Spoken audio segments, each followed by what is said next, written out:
Class 10th विज्ञान में 2 number से पूछे जाने वाला प्रश्न फाइनल परीक्षा के लिए। तो प्रश्न है, उत्तल लेंस एवं अवतल लेंस में स्पष्ट अंतर करें। उत्तल लेंस एवं अवतल लेंस में अंतर स्पष्ट करें। तो उत्तर में लिखिएगा, उत्तल लेंस एवं अवतल लेंस में निम्नलिखित अंतर है। लिखने के बाद एक तरफ लिखिएगा आप उत्तल लेंस और एक तरफ लिखिएगा अवतल लेंस।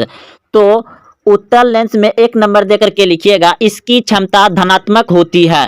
अवतल लेंस में लिखिएगा, इसकी क्षमता ऋणात्मक होती है। फिर उत्तल लेंस में 2 नंबर देकर के लिखिएगा, इसके द्वारा वास्तविक और आभासी दोनों प्रतिबिंब बनता है। अवतल लेंस में 2 नंबर देकर के लिखिएगा, इसके द्वारा केवल आभासी प्रतिबिंब बनता है। फिर उत्तल लेंस में लिखिएगा 3 नंबर देकर के, इसके द्वारा सीधा तथा बड़ा प्रतिबिंब बनता है। फिर अवतल लेंस में 3 नंबर देकर के लिखिएगा, इसके द्वारा सीधा तथा छोटा प्रतिबिंब बनता है। प्रश्न है, धामनी और सिरा में अंतर लिखिए। धामनी और सिरा में अंतर लिखिए। तो आप उत्तर में एक तरफ लिखिएगा धामनी और एक तरफ लिखिएगा सिरा। तो धामनी में 1 नंबर देकर के लिखिएगा, इसकी दीवारें मोटी, लचीला तथा कपाट रहित होती है। और सिरा में 1 नंबर देकर के लिखिएगा, इसकी दीवारें पतली होती है। और फिर धामनी में 2 नंबर देकर के लिखिएगा, इसकी गुहा पतली होती है। और सिरा में 2 नंबर देकर के लिखिएगा, इसकी गुहा मोटी होती है। फिर धामनी में 3 नंबर देकर के लिखिएगा, इनके रुधिर अत्यधिक दाब एवं गति के साथ प्रवाहित होता है। और फिर सिरा में लिखिएगा 3 नंबर देकर के, इनके रुधिर कम दबाव के साथ धीरे धीरे प्रवाहित होता है।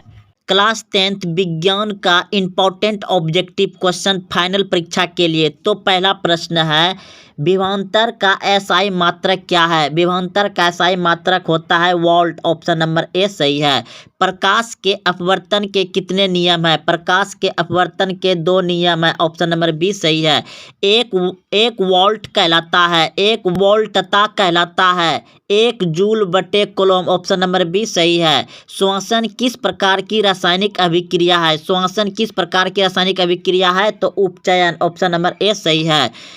कौन विद्युत का सर्वोत्तम चालक है? कौन विद्युत का सर्वोत्तम चालक है? तो एजी चांदी। एजी चांदी। आवर्त सारणी के उग्र स्तंभ को कहा जाता है? आवर्त सारणी के उग्र स्तंभ को कहा जाता है वर्ग। ऑप्शन नंबर ए सही है। निम्नलिखित में कौन उपधातु है? निम्नलिखित में कौन उपधातु है? तो ऑप्शन नंबर डी सही है। बी पीतल है। पीतल मिश्र धातु है। ऑप्शन नंबर सी बिल्कुल सही है। अम्लीय विलयन का पीएच मान होता है? अम्लीय विलयन का पीएच मान होता है 7 से कम। और क्षारीय विलयन का पीएच मान होता है 7 से अधिक। और उदासीन का होता है 7। सरलतम हाइड्रोकार्बन है? सरलतम हाइड्रोकार्बन है मीथेन। ऑप्शन नंबर ए सही है। कूटपात किसमें पाया जाता है? कूटपात पाया जाता है अमीमा में। ऑप्शन नंबर सी बिल्कुल सही है। पुष्पों में लैंगिक जनन होता है फूलों के द्वारा। ऑप्शन नंबर बी सही है। निम्नलिखित में से कौन उत्सर्जी अंग है? तो वृक्क उत्सर्जी अंग है। शुक्राणु बनता है वृषण में, शुक्राणु बनता है।